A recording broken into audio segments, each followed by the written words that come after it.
Hello, everyone. I'm Luis Pereira da Silva from the Bank for International Settlements, and it is my pleasure to introduce to you the last speaker of the conference today, Dr. Tao Zhang from the International Monetary Fund. Tao Zhang is one of the co-organizers of this Green Swan Conference, and he is the Deputy Managing Director at the IMF.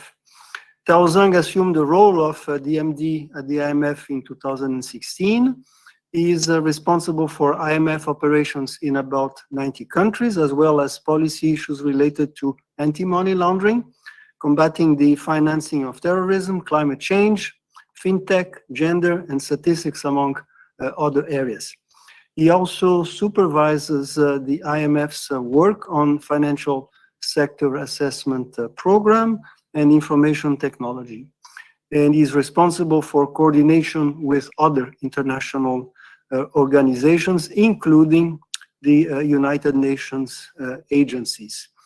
Tao has an extensive international economic expertise and policy-making experience, including as Deputy Governor of the People's Bank of China and the IMF Executive Director for China. So without further ado, I leave the floor to you, Tao. Thank you very much. The floor is yours. Good afternoon. I would like to thank our co-organizers, the BIS, the Banque de France, the NGFS, and my colleagues at the IMF, as well as everyone attending this important conference. This past year and a half has been filled with challenges and at times displays of unprecedented resilience. Each of us has been touched in one way or another by the pandemic and economic lockdowns.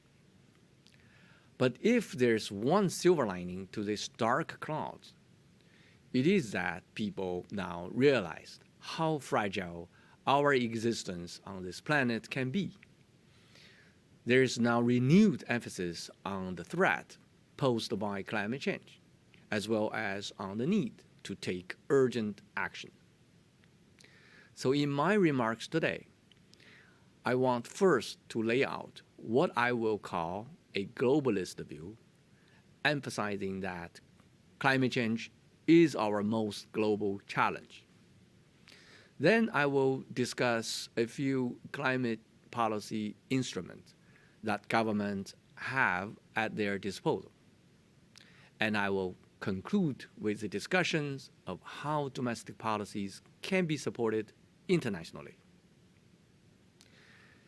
Let me start with what we are facing globally today, namely fighting the pandemic. As the IMF's Managing Director Kristalina Georgieva likes to say, the pandemic won't be over anywhere until it is over everywhere. Indeed, the virus does not respect borders. Borders are even more irrelevant, however, when it comes to climate change. The national origins of greenhouse gas emissions makes absolutely no difference in terms of their impact. We all share the same atmosphere. The externality here is perfect and complete. So how should we address this most global challenge? I would like to suggest a few principles here. First, we must work together. Of course, people already recognized this. That's why we had the Paris Agreement, which has given us a global architecture under which to move forward. And that's why we will soon have COP26.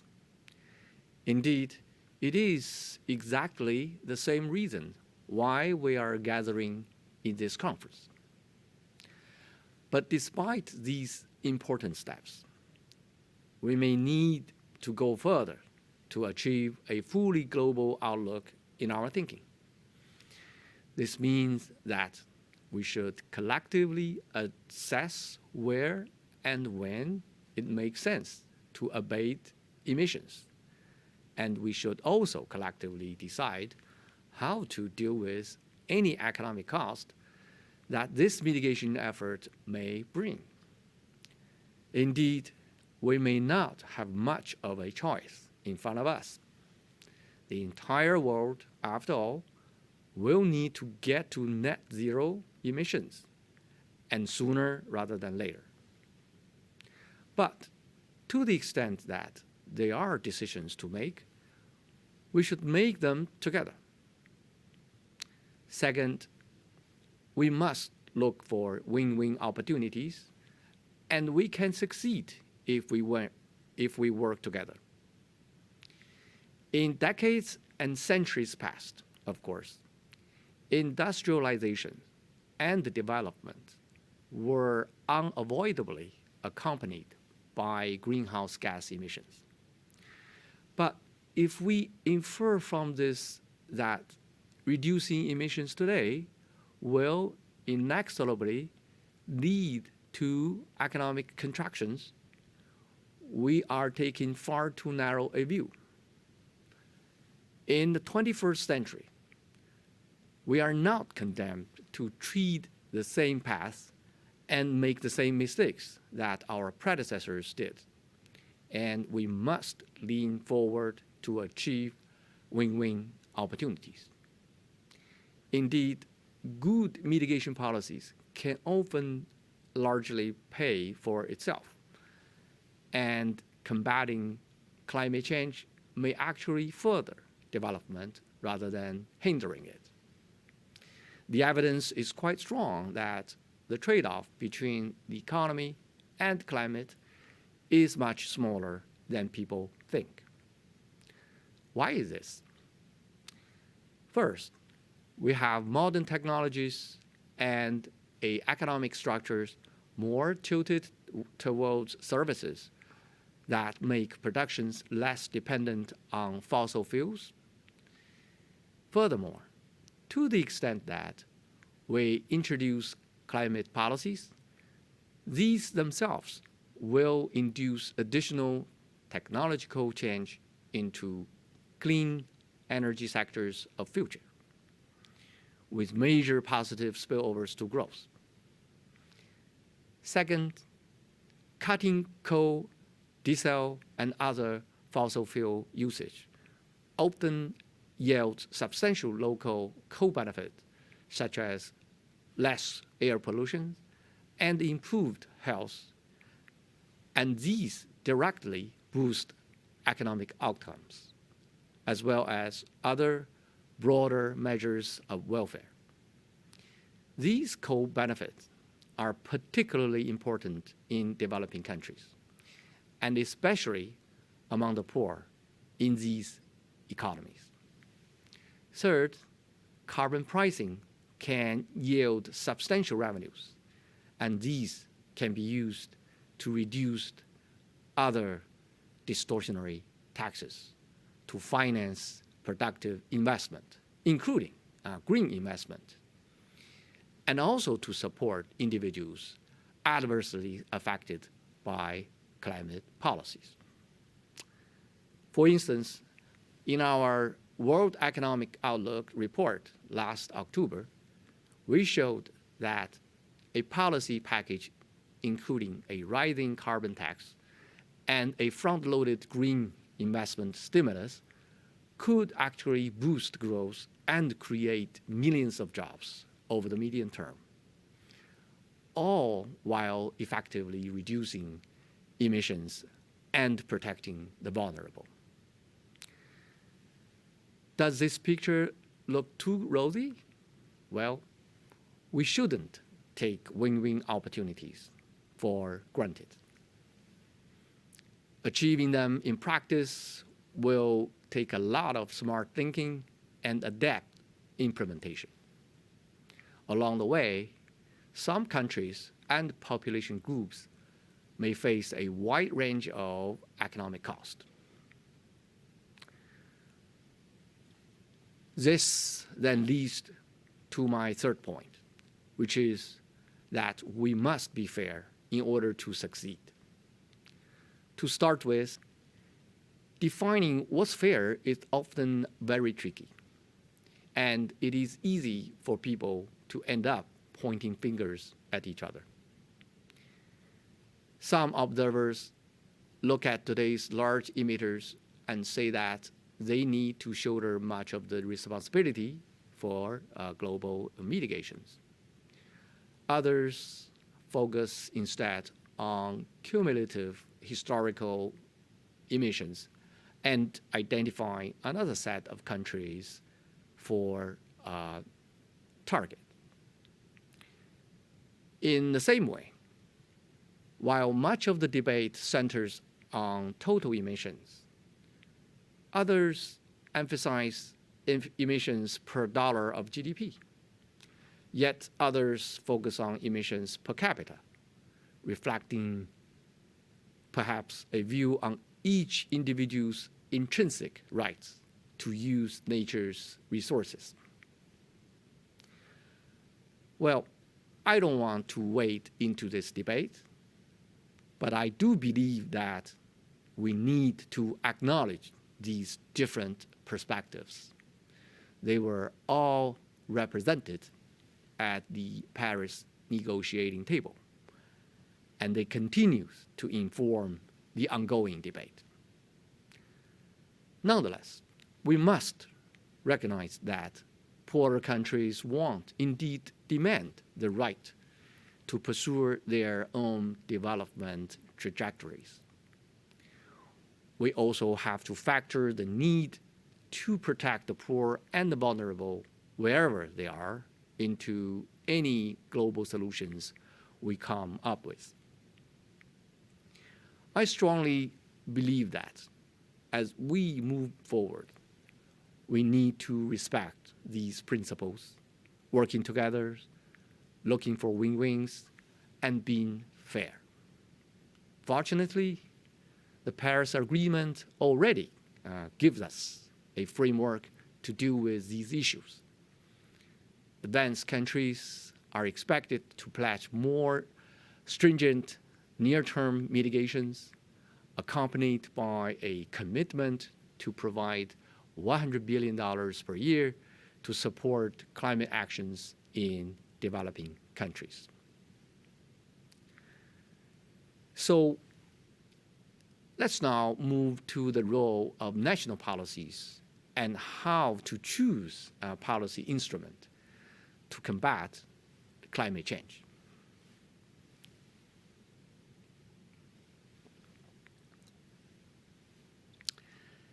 Let me begin by emphasizing that in choosing policy instrument, there is no one-size-fits-all solution or silver bullet. The journey in front of us is unprecedented, and we must be humble. We have already seen countries pursue different policy approaches reflecting their own specific circumstances and preferences. This conference is focused on financial sector, and rightly so. The financial sector certainly has an important role to play, both in mobilizing the green finance that the world would need, and in making itself resilient to the physical and transition risks from climate. Many speakers today have already shared their insights on these important issues, and many others will do so during the rest of the conference. For example, there are important steps that regulators and supervisors need to take in terms of improving the availability of data, developing common taxonomies, improving the disclosures of climate information, and developing methodologies to quantify climate risks. But let me be perhaps slightly provocative and say that none of these will work effectively unless the government creates an enabling environment. Without the fundamental incentives in place that only governments can introduce, people and firms, including those in the financial sector, simply will not fundamentally change their behavior and move away from carbon-intensive activities. So when economists think about which government policies can most effectively enable a pro-climate orientation, carbon pricing immediately comes to mind. Regulatory approaches certainly have their place, though economic theory would tell us they are less flexible and less efficient than market-based approaches. Sectoral policies, fee-based, and a host of other tools also have a role. But charges on carbon content are believed to be the most effective and efficient instrument, providing incentives to reduce energy use, as well as to shift to cleaner fuels and to direct investment towards clean technologies, all while generating much needed revenues. Of course, carbon pricing can be implemented in different ways.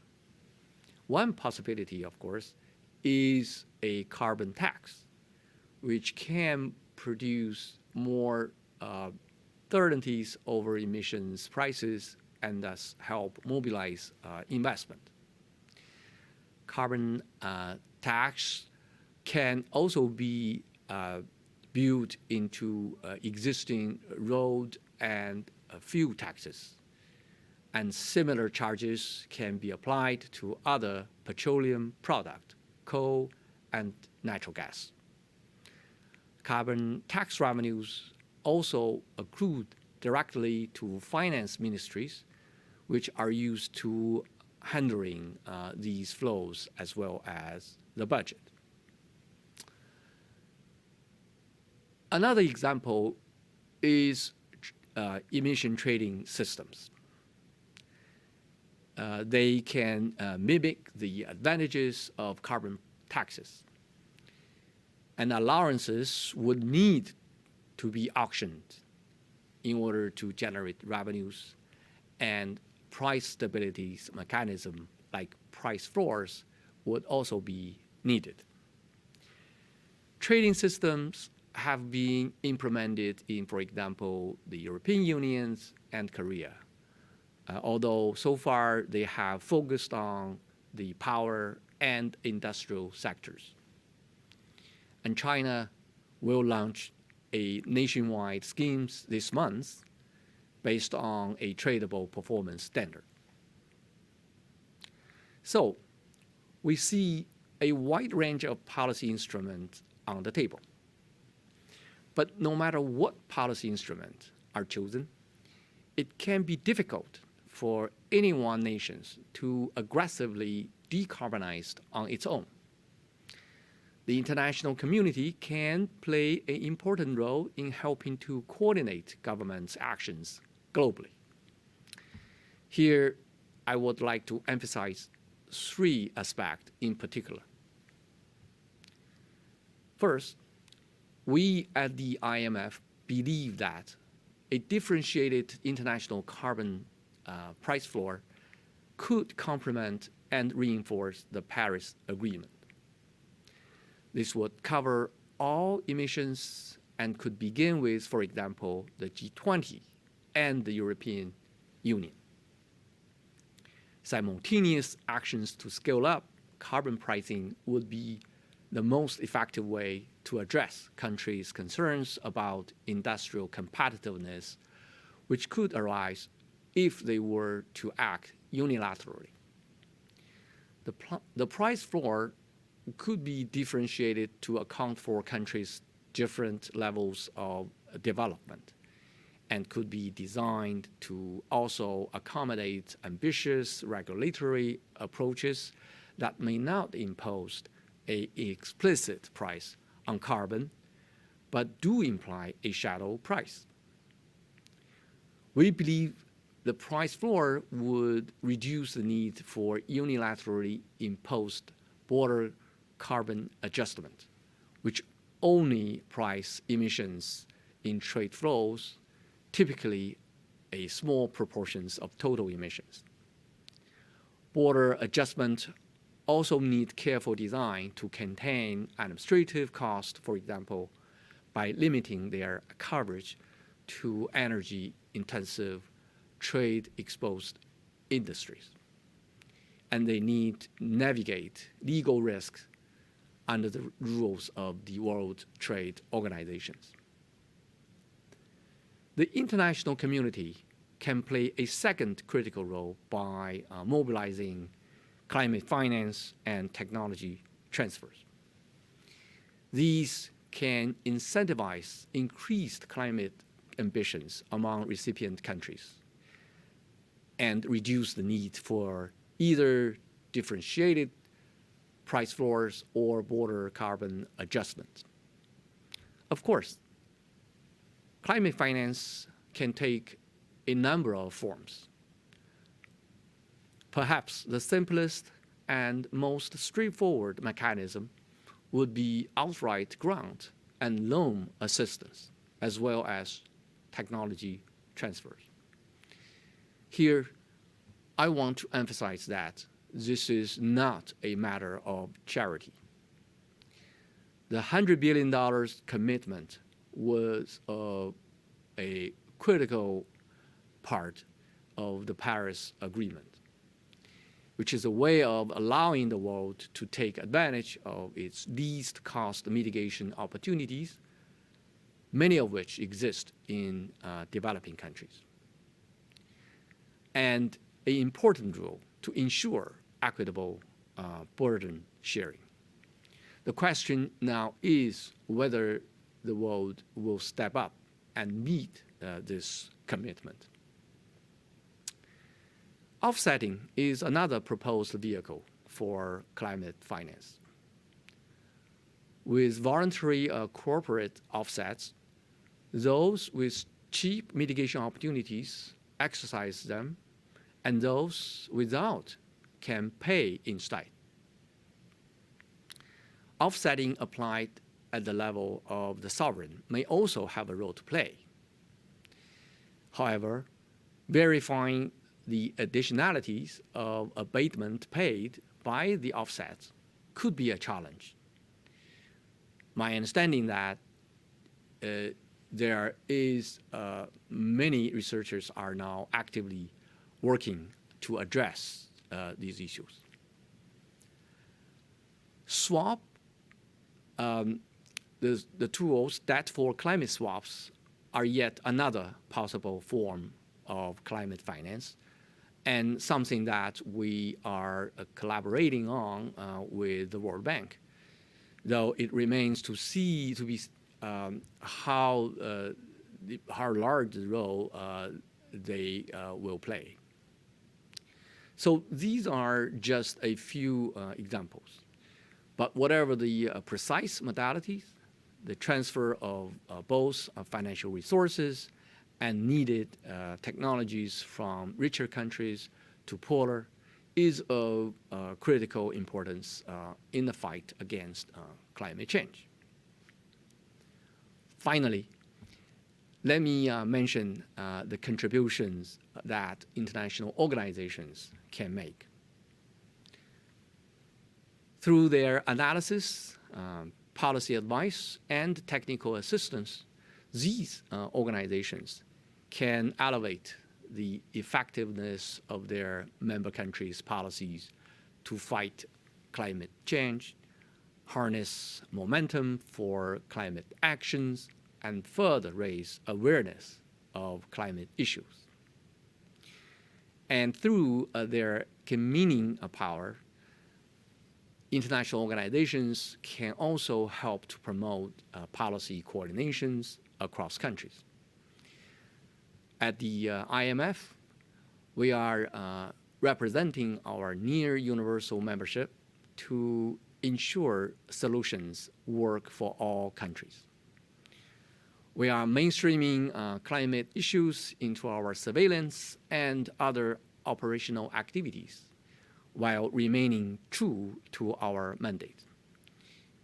And we are leveraging external expertise through our close collaborations with other international institutions, including the World Bank, BIS, and others. We are also exploring whether members with strong external positions would consider channeling a portions of their potential new allocations of special drawing rights, or SDRs, to members with financing needs, including for green purposes. So let me conclude by saying that we are at a critical moment.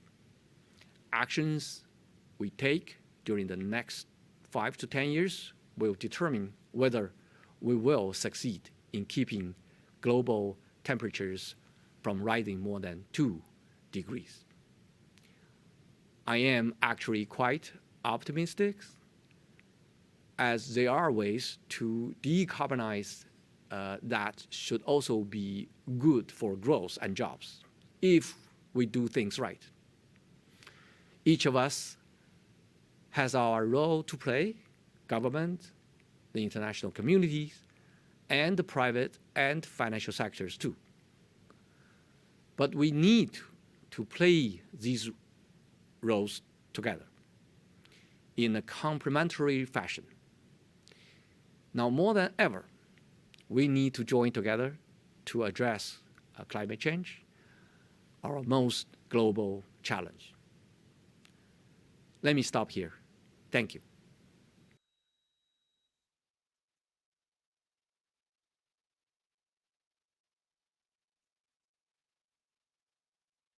Tao, thank you very much, Tao, for bringing these important considerations to the conference. With that, we are ending the first day of the 2021 Green Swan Conference. I thank you very much for attending. I thank all the speakers, the panelists, for putting their time and participating in this event. And I would invite all of you to join us tomorrow on June 3rd at 1 p.m. for the next session of this conference. Thank you very much.